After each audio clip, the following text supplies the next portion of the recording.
Hey, this is Alexa Peterson with the Hitting Vault. I'm going to be doing a swing analysis on Shipman. She is currently a freshman at Tennessee and is doing really well for them.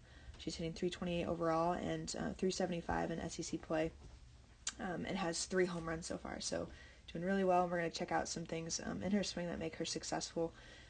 Just to give you some context here, this is Allie Barnhill that she hit this home run off of. She's one of the best pitchers in all of NCAA.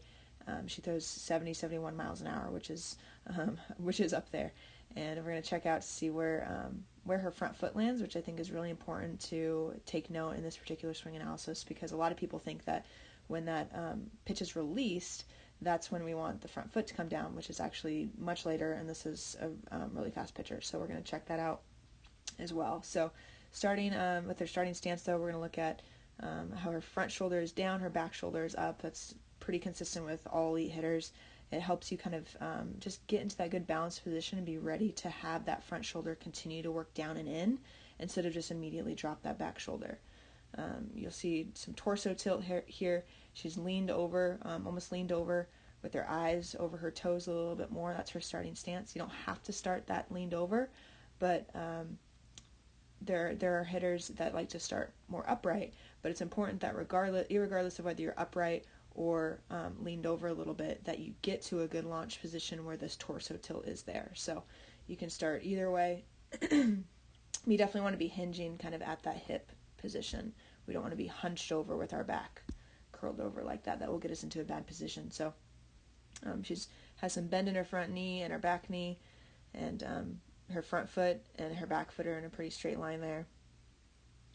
So going to the pitch, we see the load here. Front shoulder's continuing to work down and in this way. That barrel is starting to work more vertical. Her back elbow is working back a little bit, kind of starting to work back, but still maintaining good posture without just totally rotating and twisting her whole upper body. We're seeing internal rotation of that front hip. We'll see that a little bit easier from the side angle as well next. But that's what we're kind of seeing in her load.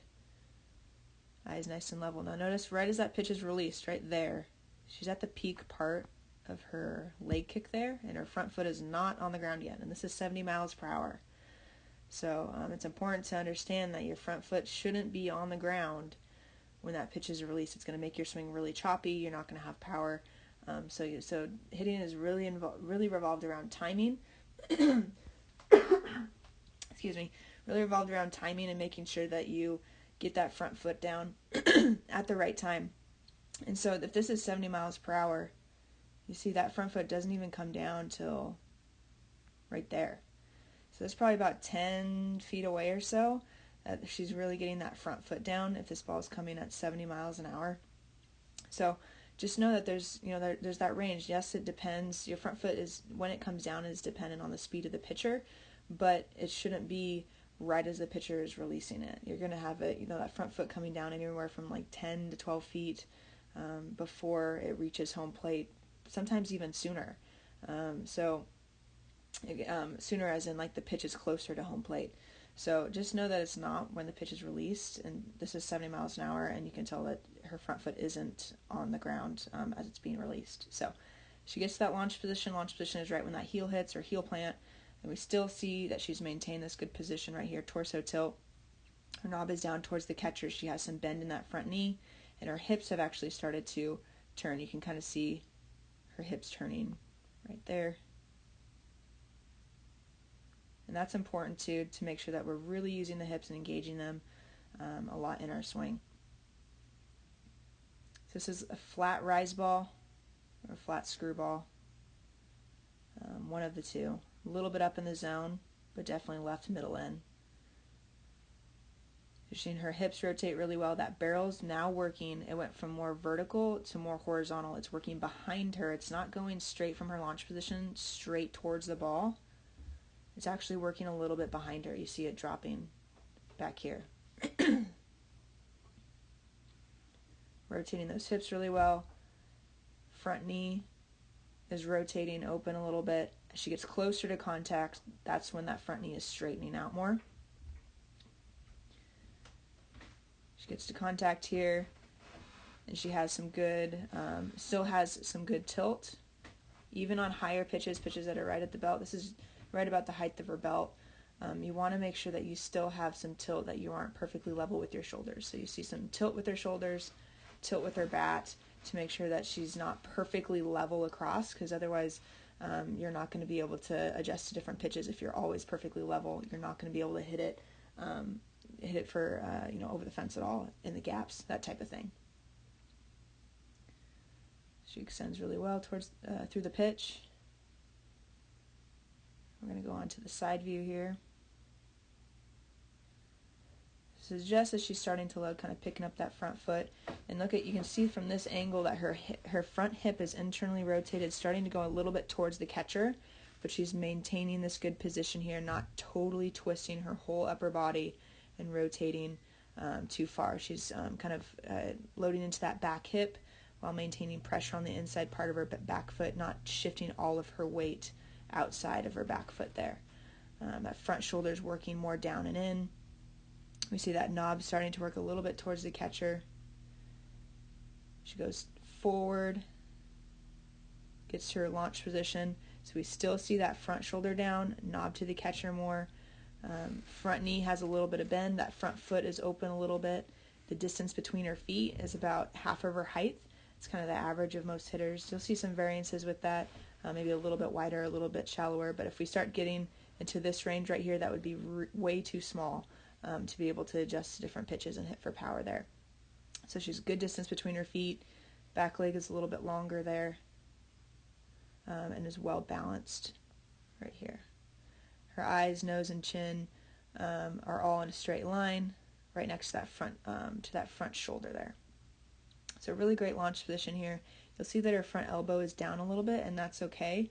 It just matters that this position everywhere else is good. So if your back elbow is dropped a little bit, that's okay, but that knob still needs to be down a little bit more towards the catcher. A lot of people that drop that back elbow, that knob is already pointed down to home plate.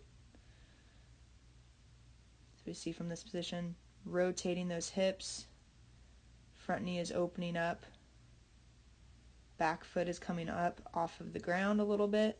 She's releasing that back side. If I were to put a line right behind her back foot, that back heel doesn't cross over it. That front heel, that back heel actually is ahead of her toes. That's so important that we aren't squishing the bug. You do not want to squish the bug. It completely destroys your potential for power by just squishing the bug and rotating. Your weight is not distributed well, and you're not balanced. So being able to release that backside is important. Notice her belt buckle is almost facing the pitcher before she's at contact.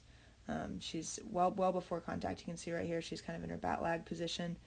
Her belt buckle is towards the pitcher, and that's really important as well. We want to have those hips going ahead of the hands and not having those hands just push towards the ball. So you get to contact there. Nice, good position here. She's firmer on that front foot. You don't have to be locked out. There's some people that think that you have to be locked out at contact.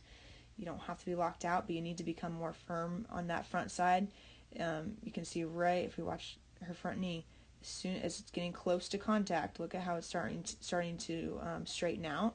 It's not completely locked, but it's becoming more firm, and that is what is important. You're becoming more firm with that front foot and not creating more bend as you get closer to contact, because then this weight and this power that's being generated through here is just going to go and just bleed through that front knee. So you do want to make sure it's becoming more firm, but it doesn't have to be locked out. Gets that good launch or contact position, some bend, both of her elbows here, a little bit of tilt with her shoulders, like what we saw from that front view. Good extension all the way through. So overall, she had a really great swing. I look forward to watching her over these next couple of years. I think she has a lot more to give, a lot more to improve, and I think improving in terms of the more that you see pitching and the more that you are consistent in seeing elite pitching, you're going to continue to improve and get better in pitch recognition, in your timing, all of that. So her mechanics are really good, and I think that she's doing awesome there. But I think obviously the more that she sees elite pitching in the SEC, and just overall, and the best Division I teams consistently. She's going to continue to improve in those areas. So, look forward to watching her over these next couple years.